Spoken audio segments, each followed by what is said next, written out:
At Kroger, we want our fresh produce to meet your expectations, which is why we're dedicated to doing up to a 27-point inspection on our fruits and veggies, checking for things like scarring. In fact, only the best produce like zesty oranges and crisp carrots reach our shelves. Because when it comes to fresh, our higher standards mean fresher produce. Kroger, fresh for everyone. Save big on your favorites with the Buy 5 or More, Save $1 each sale. Simply buy 5 or more participating items and save $1 each with your card. Kroger, fresh for everyone.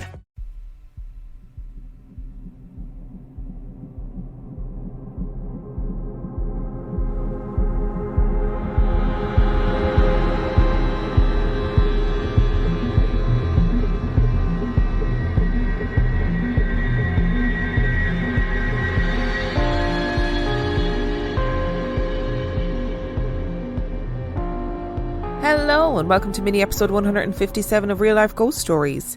And I have 3 spooky stories for you today, and the last story comes from the 1st of December 2021. And story number 1 comes from Selene. I was born in Costa Rica, but my father moved my mother and I to the States when I was 5. The house that I grew up in Costa Rica used to be a well-known restaurant that my uncle, my father's brother, used to run with his wife. They ended up closing the restaurant and selling the property to my father. The restaurant was slightly remodelled inside to resemble a home. I remember when I lived there, I was always terrified of using the bathrooms. They were at the very back of the house towards the backyard entrance, but it was only the toilet. The shower was towards the front of the home. I would always run and be as quick as possible, and I had a fear of looking up because I felt like I was being watched. When I was 12, my parents and I were visiting Costa Rica, and we were staying at the house in the kitchen, which was renovated into a room. It had a sky window in it. I remember falling asleep early and then waking up because the room was super cold. And when I awoke, there was a really tall, cloaked figure standing over the bed and leaning over me. As it was getting closer, I could see its mouth. The closest I could compare it to is the Dementor from Harry Potter. I ran out of the room to the other room where my parents were sleeping, and in tears I screamed that there was something in the house. My father checked all over, and even looked out into the backyard, and said that all the doors and windows were locked so nobody could have gotten in. I slept with them that night. A few years later, my mother and I brought up the topic, and she revealed that she saw the same entity when I was a baby. She had woken up from the room being cold and saw it leaning over my crib. She couldn't get up because she was paralysed, so she closed her eyes and prayed, and once she opened them it was gone. She told me that when my uncle bought the property they did an excavation before building the restaurant and found a chest with jars filled with odd things and a human skull. They found out that the neighbours downhill from the property practiced black magic. My mother said that when we lived there, she felt a sense of dread walking through a particular corridor that connected the front of the house to the other house in the back, and she felt like something was always watching her whenever she walked through there. My father sold the property when I was in high school.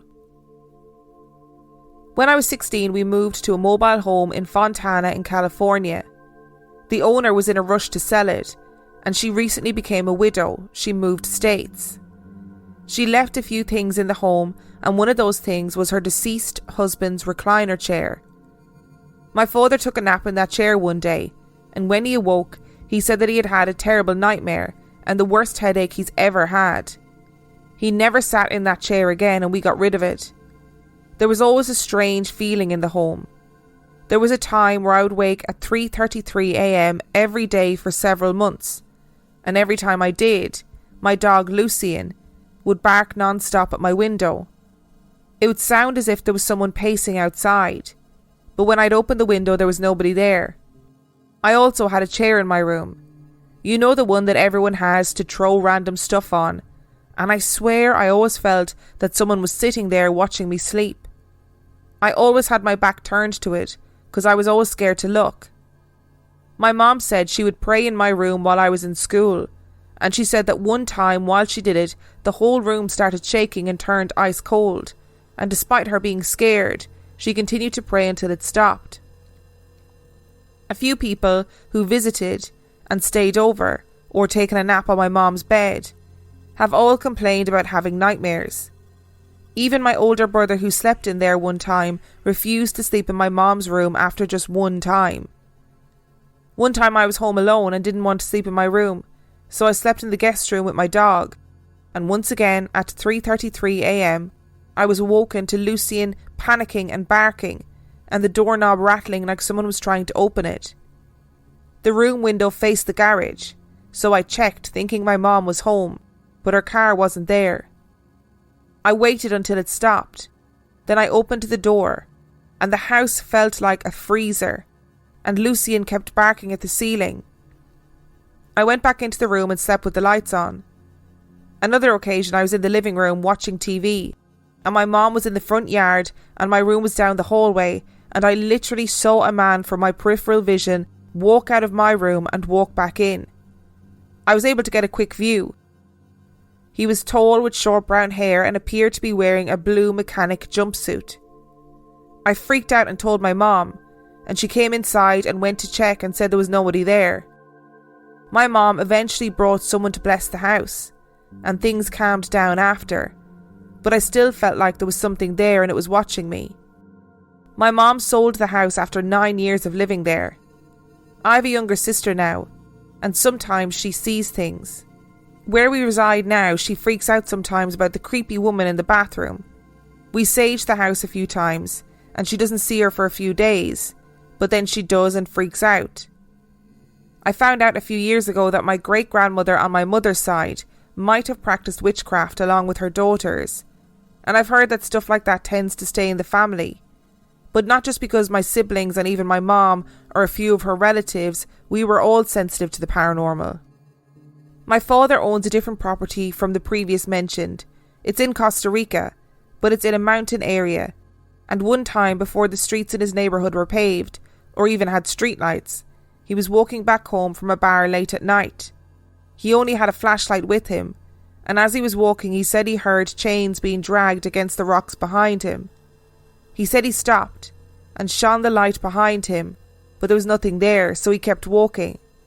But he said he heard it again, and when he looked around he saw a huge black dog with red eyes with chains on his body, and he said his blood turned cold and he ran home and locked the gate and the front door. He said he didn't look back to check if it followed him out of fear, but it sure creeped him out. In Costa Rica, it is said that if you see a huge black dog with red eyes and chains at night time, that it's the devil following you. It definitely sounds like there's some sort of generational psychic ability or sensitivity that is being passed down in your family, because you had that experience of the Dementor type creature, and then your mum had it years before in like some sort of sleep paralysis episode. And that mobile home sounds completely terrifying, from the dog barking at things, from waking every night at 3:33 a.m, the mum's bed, like the room shaking. There's just so much weird stuff happening in that house. And what really struck me about it was the constant references to things being ice cold. Because temperature changes are something that we generally associate with the paranormal. You know, something will happen and people will feel cold. But it happens throughout this story that, you know, both you and your mum feel that icy coldness while something is happening or just before something happens. I don't know anything about folklore in Costa Rica or legends in Costa Rica, but I like the one about a huge black dog with red eyes and chains means that it's the devil following you. When I say I like it, I'm going to find it interesting. I'd be scared as shit if it happened to me. I have to say, if I was out anywhere at night time and I turned around and there was a huge black dog following me, I would lose my mind. I would be terrified. And story number 2 comes from Christy. I was married to my ex-husband for 10 years. It was a tumultuous relationship, and he struggled deeply with a substance use problem. We divorced in 2014, and our 2 children and I continued to live in the home that we shared as a family. This was very upsetting to him, as he was very protective of the house. He refused to sign a quitclaim deed on the home after our divorce, and was convinced that someday he would get it back from me. My ex-husband died unexpectedly in June of 2016 due to an overdose while living across the state. At this time I had remarried, and my husband and our now 4 children were living in the home. A couple of months after my ex-husband's death, strange things began to unfold in our home. The first thing was a door in our home that we came home to find shut. This door is never closed and is very heavy. It is never shut on its own. I was frightened that someone had broken in while we were gone, but after searching the home, no one was found. The strange events kept coming. I found myself waking up in the middle of the night terrified without understanding why. I would then need to use the bathroom but felt an overwhelming feeling of dread and fear at walking through the house. I spoke to my husband about this, and he told me that while lying on the couch one day while he was home alone, he felt as though he was being watched, so much so that he sat up to look. Most of the events took place in our bedroom. My husband stated that during a nap he was awoken by the edge of the bed bouncing as though someone was pushing on it again and again. This happened to me as well. I was sleeping one morning and my alarm went off. I woke up, and before I could roll over to turn off the alarm, I felt a release from the side of the bed, as though someone had been just sitting on the edge. I was terrified. The presence did not feel malevolent, just present. At this point, I started to suspect that I was being haunted by my ex-husband. The events continued. We often saw a dark shadow walk from the stairwell to the kitchen.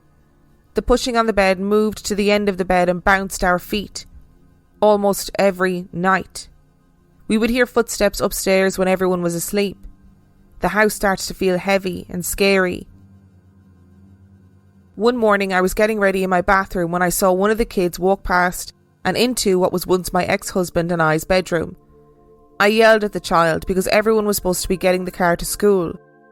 When no one answered, I went into the room to check on them, but no one was there. I've woken up to the sound of the TV on in the basement. Too scared to go and check it at this point, I laid in bed and listened in fear. Then the noise stopped. It was followed by footsteps coming up the stairs and into the kitchen. At this point I was terrified once again, but I had no other choice than to try and get some sleep. The footsteps in our home were increasing. I was reading in bed one night before falling asleep when I heard one of the children upstairs walk the hallway and down the stairs. I waited for them to come to my room needing something, but no one did. I was so convinced one of them came down for something that I got up to check. There was no one. I went upstairs to see what they needed, but both of the kids were fast asleep. Our children never reported events, but my daughter often heard a short, high-pitched dog bark. But we don't have a dog. But my ex-husband had a chihuahua who was always yipping. She also reported her door closing by itself on multiple occasions, but she was never scared of this, she just thought it was odd. About a year into these experiences, I had had enough of the bed bouncing, the footsteps, feeling terrified to move through my home alone at night, and feeling as though I was being watched all the time. I searched how to cleanse my home and purchased some sage. I waited to be alone in the home, opened all the windows and began to cleanse the house. I was scared the entire time, but I knew I had to be the one to ask the spirit to leave. I finished the cleanse and was sitting in the living room working when I heard a low growl, like a puma's growl. My daughter had a stuffed cat that would make purring sounds and meow, and it was the only culprit I can think of. But the cat was upstairs in her room, too far away for what I heard, and when I checked on the cat, it was turned to the off position. I ran out of the home and sat on my back porch until my husband returned home. I was terrified to go back inside for fear that I had angered the spirit. After the cleanse, things only got a little better.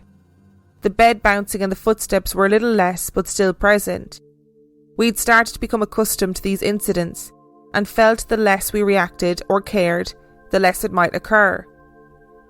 Our breaking point in the situation happened in November of 2018, 2 years after the event started.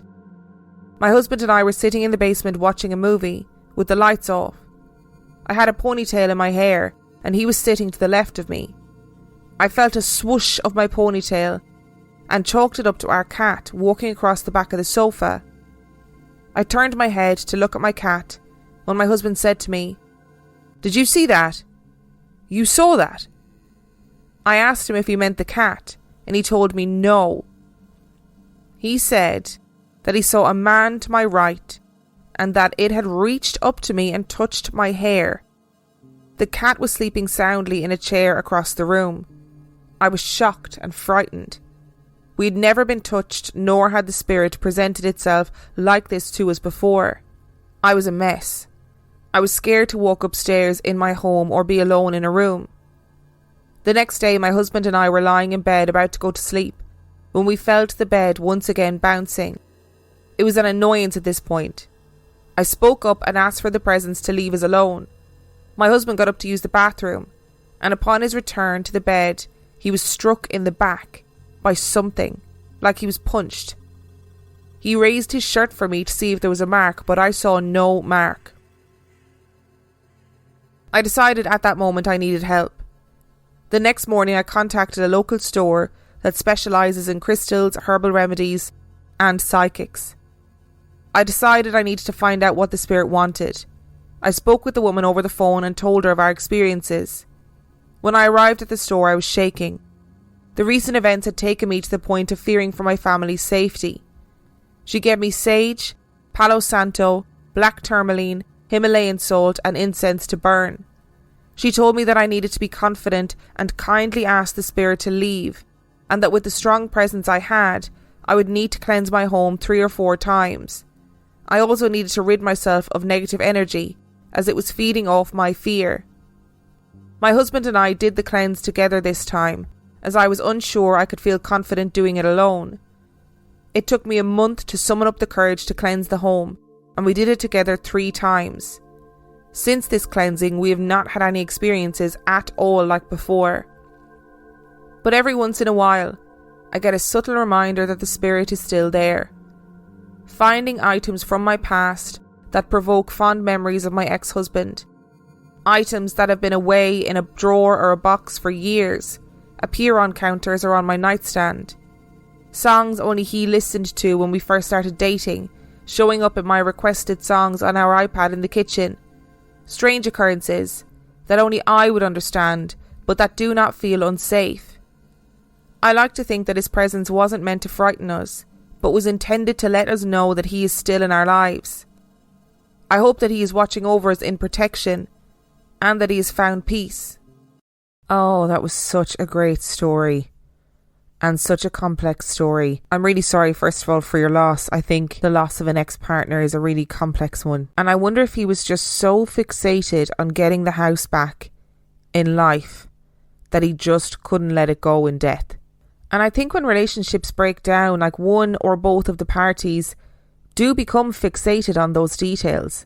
And you could imagine if somebody felt like, that's my house, I'm proud of it, I deserve to have it, or whatever he was thinking, then it would become almost obsessional.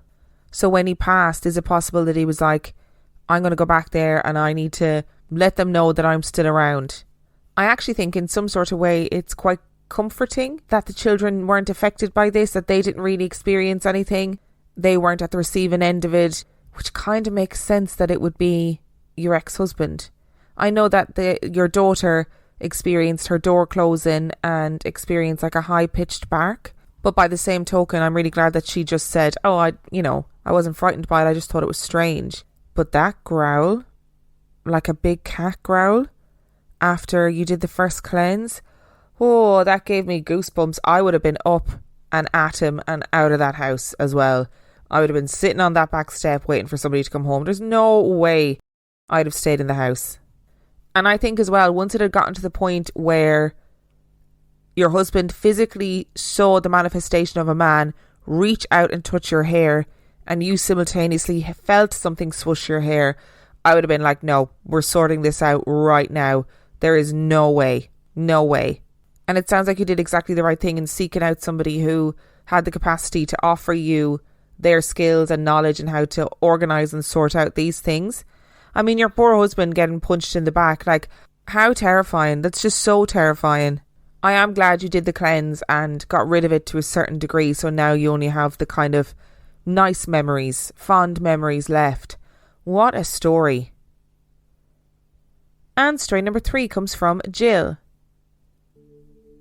I live in Alameda, California, in the San Francisco Bay Area, and I've always been interested and fascinated by paranormal stories. You read many stories with black figures that are frankly scary. Thankfully, I've not experienced anything like this. This is my white asymmetrical lightning bolt dad story that happened to me in 2007. My mom and dad divorced after 16 years of marriage when I was 13. My dad, as cool as he was a heavy drinker and smoker. He was a first-generation Italian and the eldest of 3 brothers. He loved to tell stories, do magic, was a wonderful jazz pianist who could play many instruments and also write music. He was also a flight test engineer for McDonnell Douglas. On the weekend, he wore Levi button-down 501s, crisp white t-shirt, brown suede saddled shoes with the red gummy soles, a cigarette hanging out of his lips, and always holding a fresh can of Olympia beer, which is watered down bad American beer.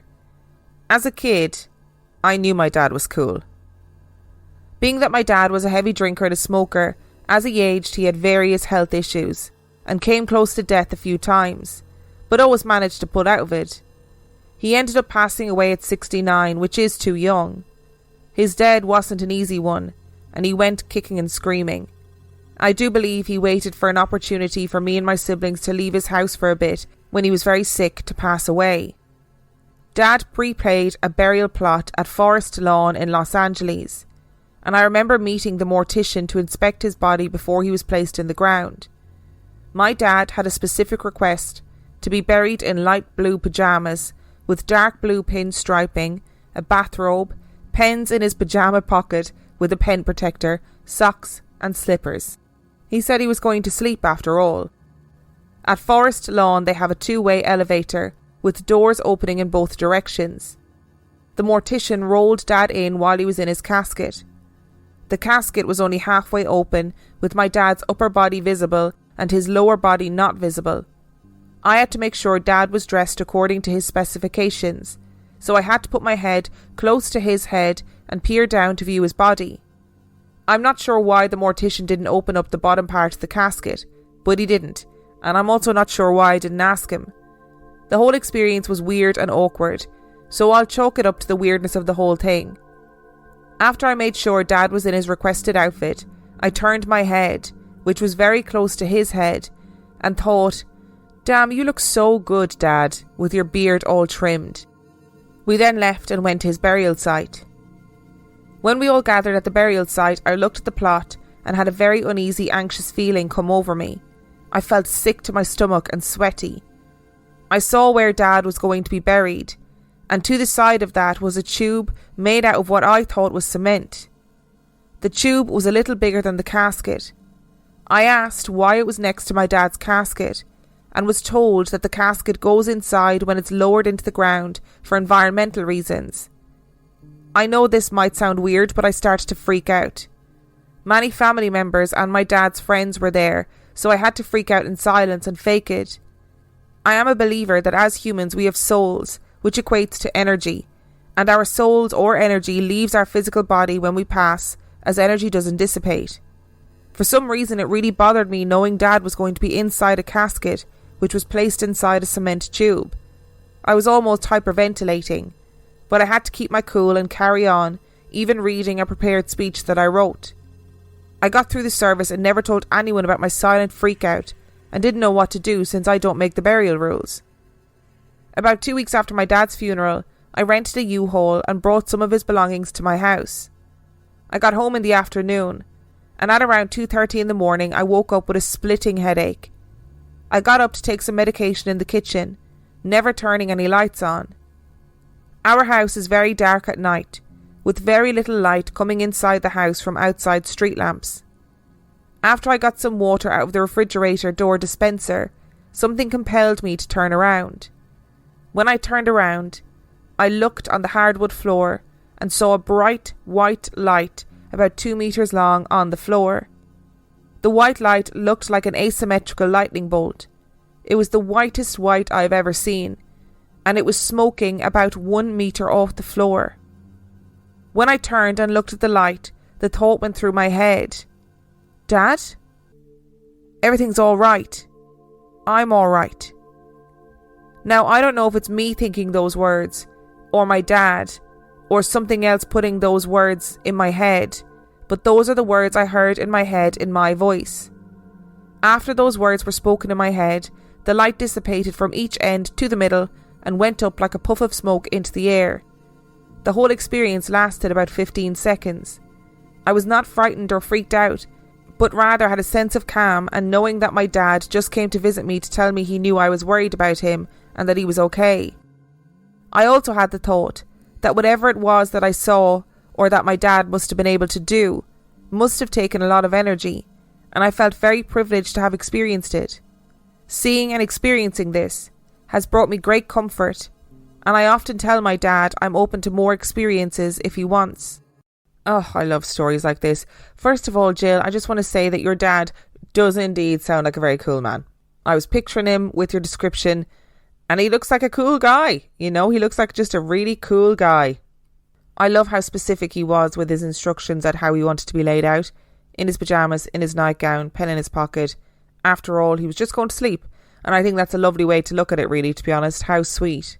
And I do think in the event of somebody's death, especially somebody who's in your immediate family, like, you make the weirdest decisions, the weirdest things suddenly seem normal, you don't question the strangest things, and the weirdest things will set you over the edge. Things that you'd never even consider will suddenly send you into a spiral, whether that's a silent spiral as you experienced or like a very public spiral, whatever it is. And it's such a strange thing that you just never know until you're in that situation. But listen, whatever that light was, I'm glad he found a way to come back and let you know that everything was okay. And what a nice way to come back, in the form of like a lightning bolt type light, thoughts in your head, and then the light fizzles out and disappears. It's just so comforting. And do obviously let us know if you feel up to it, if he does make another visitation at some point.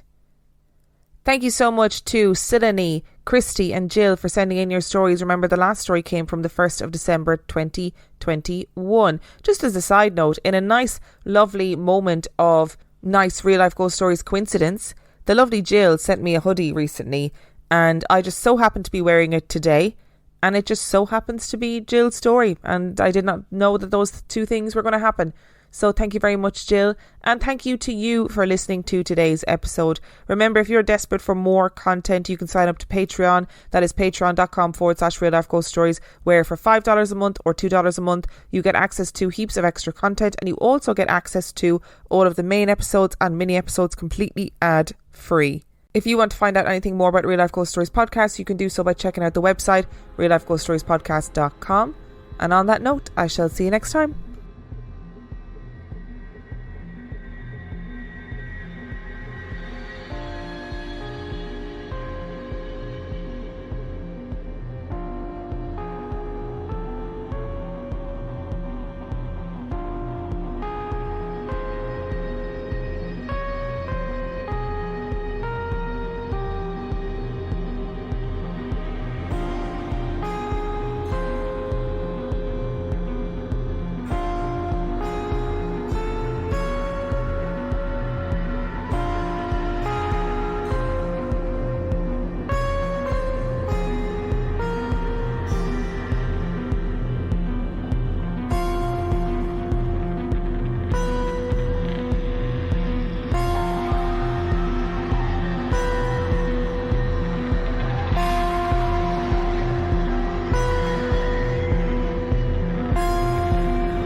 With everything you have on your plate, earning your degree online seems impossible. But at Grand Canyon University, we specialize in helping you fit a master's degree in education into your busy day. Your graduation team, led by your own GCU counselor, provides you with the personal support you need to succeed. Achieve your goals with a plan and team behind you. Find your purpose at Grand Canyon University. Visit gcu.edu. So, how does it feel when you play Roll Up to Win with Tim Hortons? Buy a hot or cold beverage using the Tim's app and find out. Roll in the app for a chance to win prizes ranging from free coffee and donuts to a Universal Orlando resort vacation or a sweet car. Oh, don't forget the TV. And this year, every roll is a shot at a $1,000 daily giveaway drawing for 2 $500 prizes. Roll up to win and get treated by Tim's. No purchase necessary. Account registration required. 50 U.S. and D.C. 18 plus entered by 4/2/23. See rules at rolluptowin.com for free entry and full details. Void in Florida and where prohibited.